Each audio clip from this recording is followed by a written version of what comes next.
Thank you very much. Nothing puts more pressure on a speaker than to get a standing ovation before you talk. So thanks for that. I want to thank Chancellor Couture. She said her biggest blessing is being in Houston.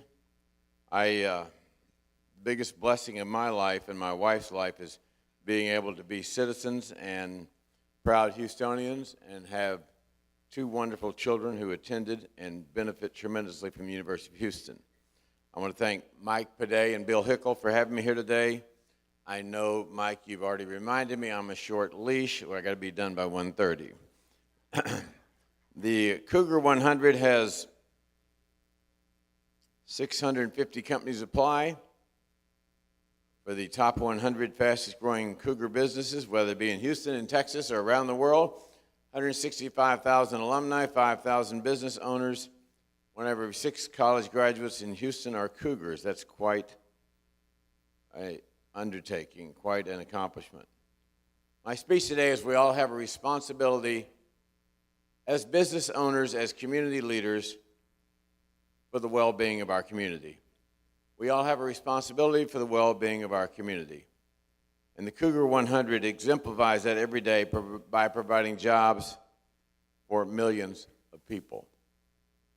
My daughter Elizabeth attended the University of Houston. My daughter Laura attended the Hilton School of Hotel and Restaurant Management at U of H. She now owns the Vince Young Steakhouse in Austin, and she learned her trade at the University of Houston from her wonderful professors. And I will forever be indebted to the University of Houston for that. My nephew, Thomas Dunson, is a football coach on the defensive side at the University of Houston. He loves, eats, sleeps, and breathes Cougs almost as much as my friend Dusty here. So I will tell you 2 stories about Houston. I have a daughter. Her name is Elizabeth. When she was 13 years old, I work a lot, and I work a lot of nights. I came home one night, and my wife, Linda, said, there's something terribly wrong with Elizabeth. And I said, well, what is it? We'll get it fixed. She said she's got this weird disease where she washes her hands 600 or 800 times a day, and she does all these strange rituals and compulsions. And she's lost 15 pounds. She didn't have 15 pounds to lose because she was a very good gymnast on Bella Caroli's gymnastics team trying to go to the Olympic Games, and I was very concerned. So I took Liz to several North Houston area psychiatrists, and they all said they'd never seen such a severe case of obsessive-compulsive disorder, Howard Hughes disease, and they said there was no hope for this child. Well, I am like all the members of the Cougar 100. I'm not a buyer, I'm a seller. And I wasn't buying all that stuff. This child would never get better. So we took her to several North Houston area. Those psychiatrists kept saying she was put her in a mental institution for the rest of her life. But I talked to the people I knew at Houston in the medical center, and my wife searched the internet. And for 2 years, Linda lived upstairs with Liz, and it was blood-curdling to hear this child scream and cry, and every night she would scream, God, what did I do to deserve this? I wish I was dead. And she would beg her beloved sister, she would give her a butcher knife and beg her to kill her every single night. It was hell on earth. And we didn't know where it was going to end. And then finally one day, after she genuflected in the living room 1,500 times, we decided we had to make a life-changing decision. We put her on an airplane the next day and took her to the Menninger Clinic in Topeka, Kansas, which is a facility for people with mental illness. They had a specialized facility for teenagers with OCD.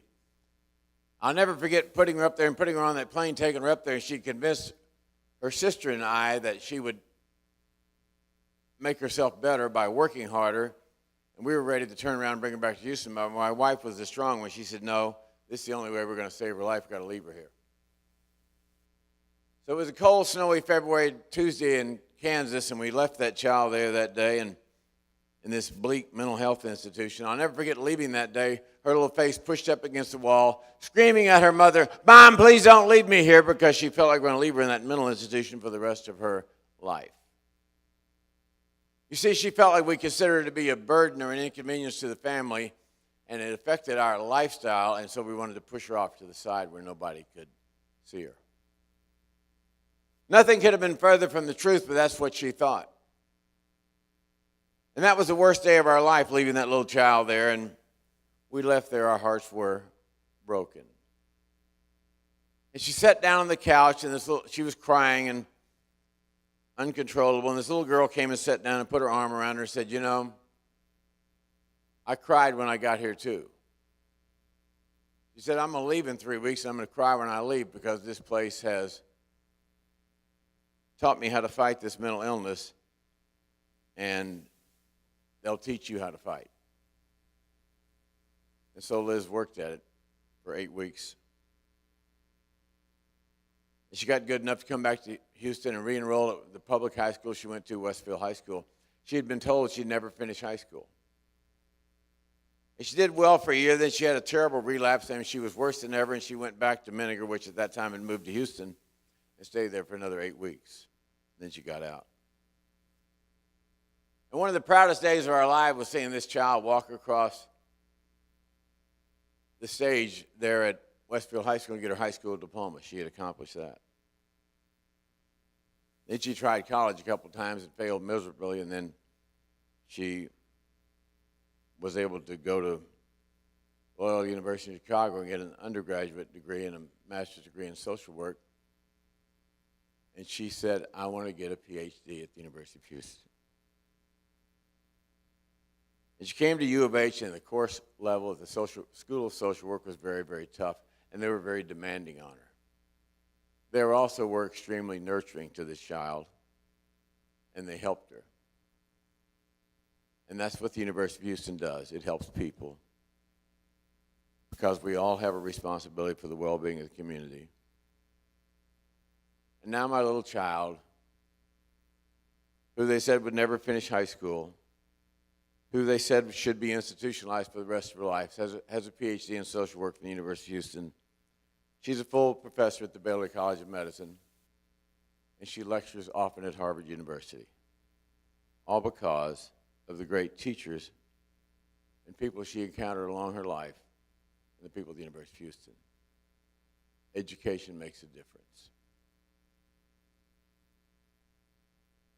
As Renew Chancellor Couture today talked about a medical school for the University of Houston, I thought, what an idea. And she talked about a medical school that would focus on mental illness.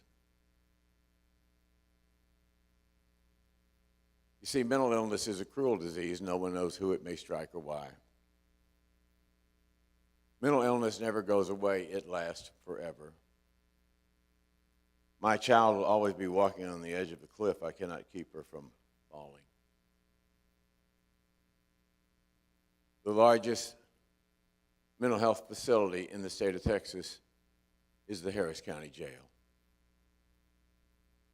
We need to change that. The Cougar 100 can help change that by bringing a medical school to the University of Houston. What a wonderful thing it would be to do that, because we all have a responsibility for the well-being of our community. Let me tell you another story. And I tell this to all the business leaders here today because I think business is more about people than profits. It's dollars and cents, and accounting is very important, but more important are the people. And the Cougar 100 employs millions of people, not only in Houston, but in Texas, in the country, and around the world, and jobs bring people hope.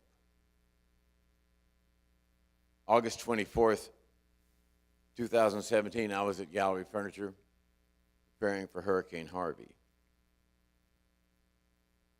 I must admit I put a Tempur-Pedic twin size in the bathroom where I slept that night, and I slept really well. That's a plug. I got up Saturday morning. It was raining really hard, so we closed the store, and it rained really hard till about 3 o'clock. About 3 o'clock, the phone started ringing off the wall, people asking where we were open. We weren't open. A day without cash flow for me is like day without oxygen. So I was very concerned. So we opened at 3 o'clock. We sold a few mattresses the rest of the day, sofas, and I went home that night. I didn't stay at the store. I thought the storm was over. I went home that night to my home over there by the Galleria by our Post Oak store. I knew instinctively as I slept that night, it was raining all night long, and it rained really hard. I got up Sunday morning at 7 o'clock to go to church, and there was 2 feet of water in the front street outside the driveway, and I wasn't going to get out that soon. So I waited till about 11 o'clock. The water subsided a little bit, and I drove to our location there at Post Oak and Westheimer, and Post Oak was totally flooded, but the parking lot was okay, and I went through the back of the parking lot to try to get on 610 to go to the main store. As soon as I got on 610, I went over the first overpass, and the cars were coming the other way on the freeway. I knew then that the shit had hit the fan. And I called Jeremy, one of our warehouse managers, who's a real operator, if you know what I mean. And I said, how do I get there? He said, the feeder road's flooded. Go past the exit and come in the entrance, exit, turn around on the freeway, come in the entrance, you'll get there. So I got there about 12:30. The emails were blowing up, the text messages were blowing up, and the phones were blowing up. People saying, come get us, come rescue us. It wasn't that the Harris County and the Houston police and all the first responders didn't do a good job. They did a magnificent job. It was that they were overwhelmed. And so I did a Facebook Live. I'd never done one before. My son coached me through it. I said we're going to open both stores as shelters, and we had all these big 24-foot box trucks that could go through water and rescue people. And most of our employees obviously couldn't get to work because of the rain, so I put out a call for anybody with a CDL driver license to come help us rescue people. And the people came in. And we sent them out in those 24-foot trucks, and they rescued people on overpasses in the driving rain like a monsoon. And they rescued them at convenience stores. They rescued them in their homes, and there was no place to put them because they put them like cattle in the back of the truck, 6 or 8, 10 or 15 at a time, and they brought them into that furniture store. And then it got late, and it got dark, and it got really dark. And about 9:30 or 10 o'clock at night, I got a call from some woman who said that her husband was in the back of one of our trucks with all the other people. He was talking to her on the cell phone. Then everybody started screaming, and the water was coming in the truck, and the cell phone went dead. This is 10 o'clock at night, and I thought, my God, we drowned 8 people. So Anthony, who's our warehouse manager, he's about 6'9". I dispatched him and Junior, another operator. We knew where the truck was because of GPS. It was I-10 in Wallaceville. We sent them out to try to find that truck. They left at 10 o'clock at night. Normally it would take 15 minutes to get there. It took them an hour and a half. They finally had to park in 6 feet of water and try to find the truck. And Anthony, who's 6'8", is very carefully making his way through avoiding the curves and the trees and whatever, trying to get to this truck, even though the water's up to here on him. He finally gets the truck, nobody's in it. Then he really panicked. He starts his way back to our truck, and he throws caution to the wind. He just running through the water, coming back to our truck, and he promptly steps in a manhole. And the vortex of water sucks him in. It's 1,000,000 to 1 he can get out. His girlfriend, who he was set to marry in 3 weeks, was at the store with me, and she had a premonition that he was dead.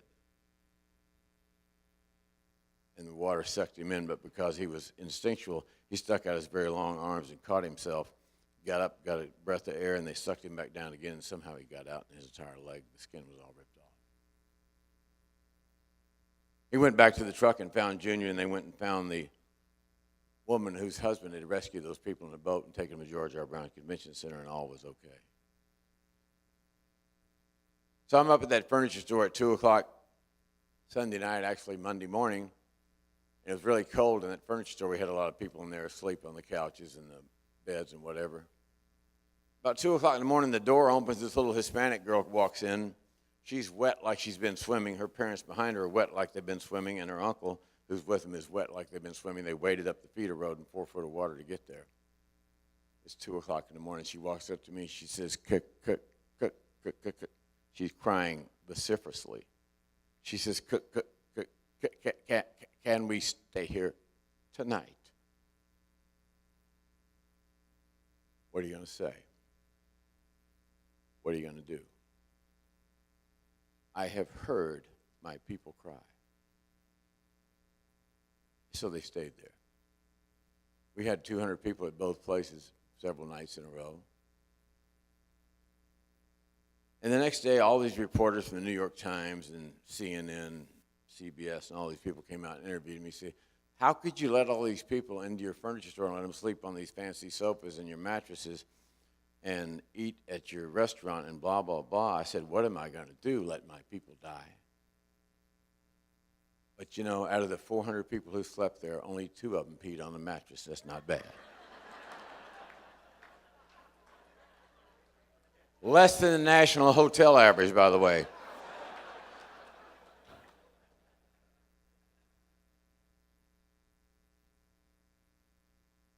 And so Hurricane Harvey was a flood of biblical proportions. 1 million cars total. 1 million. It's hard to get your mind around that number. 1 million cars. And we all ran on adrenaline for 6 or 8 weeks, didn't we? And now the mental anguish is sitting in. We had a woman in this story the other day, very well dressed. She walked in. First time in my entire career, she walked around about 5 minutes, left there just weeping. I know what happened. All she has left is her belongings in a black plastic trash bag. There's a lot of work left to do. It's just starting. And it's up to us to lead. It's up to us to provide jobs, get the kids back in school. I heard that Spring ISD still has 50,000 homeless students. Get the kids back in school, keep the kids at U of H if you've done so very well, and reestablish hope. Because that's what human beings need the most, is hope. Mike's up here to give me the hook. I got a couple more minutes here, Mike. My pitch to the Cougar 100 members is to keep providing jobs for Houstonians, jobs for Texans, jobs for Americans, and citizens of the entire world. And I believe that work is life's greatest therapy. It saved my child's life. She started working in the mental health field. By providing jobs, you provide meaning for life. I was told that 39% of the people here graduated from Bauer School of Business. I think business is very important. But I also think that every one of us business owners here today need to also major in social work. We all have a responsibility for the well-being of our communities. Hurricane Harvey brought all of us together, even though it was horrible. For a short amount of time, and hopefully continuing through today, everybody forgot about left-wing or right-wing politics, and we focused on people, not politics. And shouldn't people be our focus 24/7, 365? Clayton Christensen of the Harvard Business School says, "How will your life measure up?" The life of the Cougar 100 members will measure up very well. Their legacy will be they provided jobs, they provided hope and inspiration for all their employees and employees' families. So that's what we're here today to talk about. Renew said so well today, connect with other Cougars, connect with people. Human beings were made to live, work, play, and die in groups. We need to connect with each other and help each other. Renew said, imagine. She said, building U of H to help rebuild Houston. Houston has a huge rebuilding task in front of it, and U of H is going to lead the way with the help of the Cougar 100 members, because it does take an entire village to raise a child, and it takes an entire village of Cougars to rebuild this community. She talked about mental health care. She said inspire human. She also said inspire. Inspire the students. You know, inspiration is contagious. If we lead from the front and we care about people, other people will do the same thing. Live the red on Friday and lead by example every day, Cougar 100. lead by example by providing jobs for Houstonians, for Texans, for Americans, and for citizens of the world. And through this wonderful thing called work, we can make the world a better place for everybody. Thanks very much. Okay, microphone. Stay right here.